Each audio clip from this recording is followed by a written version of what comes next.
Salve, berjumpa lagi pada pagi hari ini tanggal 17 Januari 2026. Mari saudara kembali saudara di pagi yang cerah ini kita mau bersama-sama bersyukur di dalam doa kepada Tuhan Allah kita. Dan juga jangan lupa berilah senyuman dan sapaan kepada sesama kita. Kita awali perenungan pagi hari ini dengan tanda kemenangan kita. Dalam nama Bapa dan Putra dan Roh Kudus. Amin. Ikutlah aku.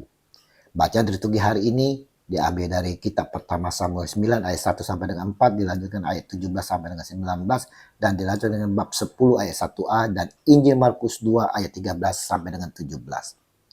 Saudara-saudaraku yang terkasih, kita sering saudara menilai orang yang telah berbuat kesalahan adalah pendosa yang menjijikkan, mengharamkan untuk didekati. Sedangkan kita sendiri tak sadar kalau diri kita ini pun berdosa, saudara. Kita tak bisa membantah bahwa kita semua orang berdosa. Paulus menegaskan, karena semua orang telah berbuat dosa dan telah kehilangan kemuliaan Allah.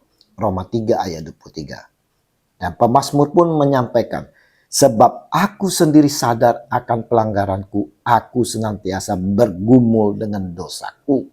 Mazmur 51 ayat 5. Masihkah kita tidak mengakui atas kesalahan-kesalahan kita, saudara? Atas dosa-dosa kita?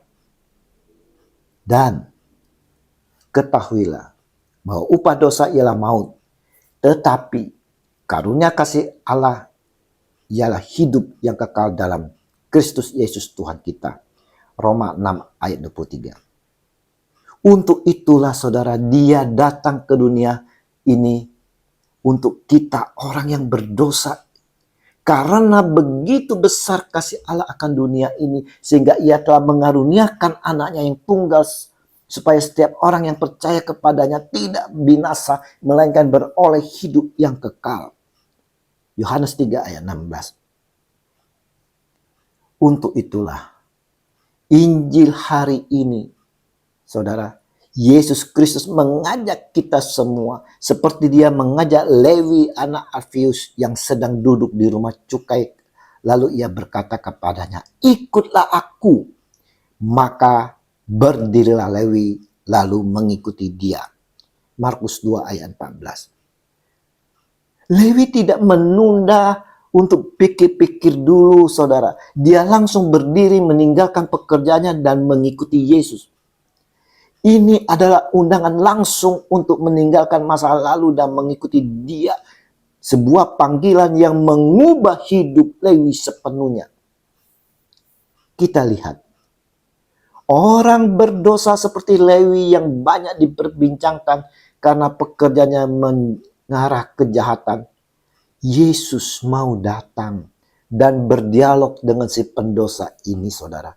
Bukan itu saja, saudara. Yesus mau bersekutu, duduk makan bersama pemungut cukai dan orang berdosa.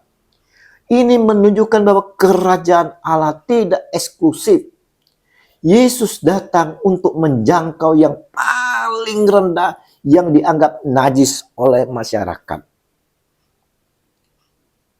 Bagaimana dengan diri kita sebagai pengikut Kristus? Adakah kita berempati, saudara, dengan saudara-saudara kita yang telah berbuat kesalahan, dicap orang banyak pendosa?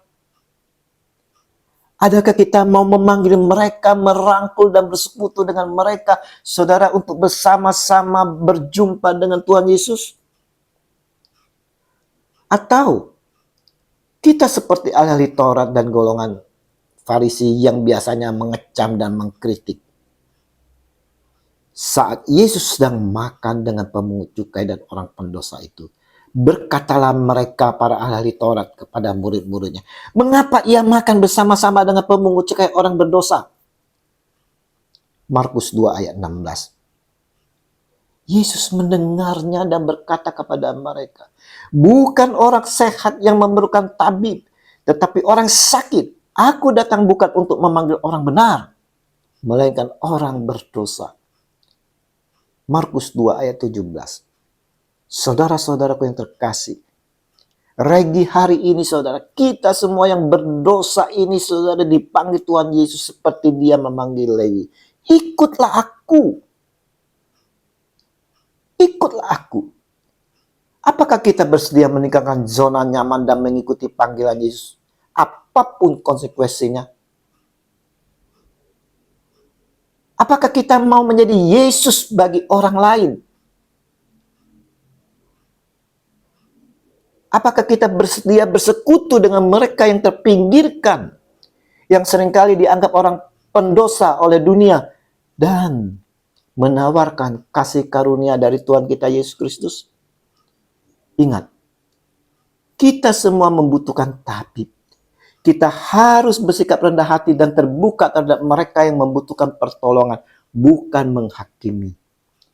Mari, saudara-saudaraku, kita mau menyadari bahwa kita ini orang yang berdosa, yang membutuhkan pertolongan Tuhan Yesus.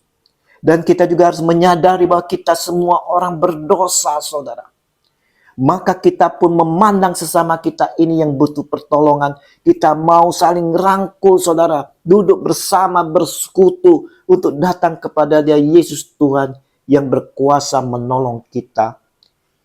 Yang memiliki otoritas untuk mengampuni dosa kita. Mari saudara-saudara, kita mau bangkit, segera datang mengikuti Yesus. Tuhan Yesus, datanglah dan jamalah aku, orang yang berdosa ini. Aku mau mengikuti Engkau. Biar Roh Kudus senantiasa membimbing dan menuntun aku agar mampu mengikuti Engkau dengan setia dan mampu juga melakukan apa yang telah Engkau lakukan bagiku. Amin. Dalam nama Bapa dan Putra dan Roh Kudus. Amin. Shalom Aleihim.